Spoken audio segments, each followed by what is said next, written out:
რუსუდანმა თავისი ცხოვრების ოცნება რამდენიმე წლის წინ აისრულა. მან შეძლო და ყველას დაუმტკიცა, რომ მთავარი მონდომება და ძლიერი პიროვნული თვისებებია. ყველაფრის მიუხედავად დღეს მას წარმატებული კარიერა აქვს, თუმცა ამასთან ერთად შეძლო კარგი მეუღლის და მზრუნველი დედის როლის მორგებაც. რუსუდანი პირველად გავიცანი ვიყავით ლიცეუმში. იქან მივედი და ვინახე. ძალიან მომეწონა და ვიფიქრე იმ დღიდან, რომ ეს გონალად ჩემი იქნება მეთქი რა. პოლიციელის მეუღლე არ არის ადვილი. არასდროს უმეტეს დროს თავის სამსახურშია. შევეგმო უკვე. რა ვიცი, მეც მიხარია, რომ ასეთი მეუღლე მყავს პოლიციელი. მომავალი ეს ჩემი შვილები ისე უცბად გავიდათ, რომ ვერ შევამჩნიეთ.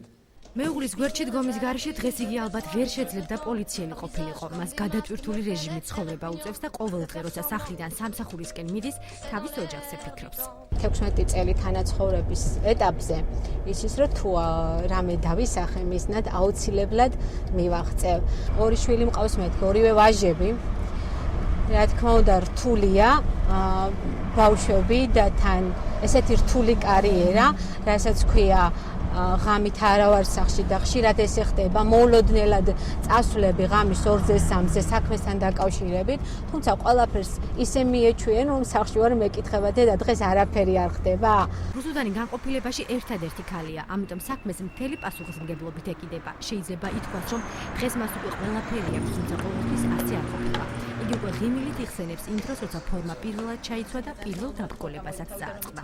რა თქმა უნდა, დედაჩემი სასტიკი წინააღმდეგი იყო და ის, რომ პოლიციის აკადემიაში ქალი და შეუძლებელი იყო მესწავლა, ძმა მყავს სალონებში მუშაობს.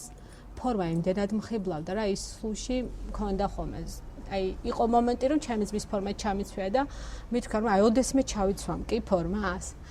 ეს ოცნება რეალობადაც ამიხდა.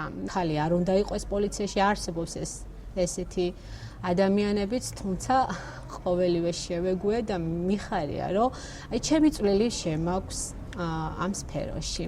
მორგი გამოძახებისას რუსუდანი ისე ჩქარობდა, რომ მას არც ის გახსენებია, რომ ქალია და არც ის, რომ დღეს 8 მარტია.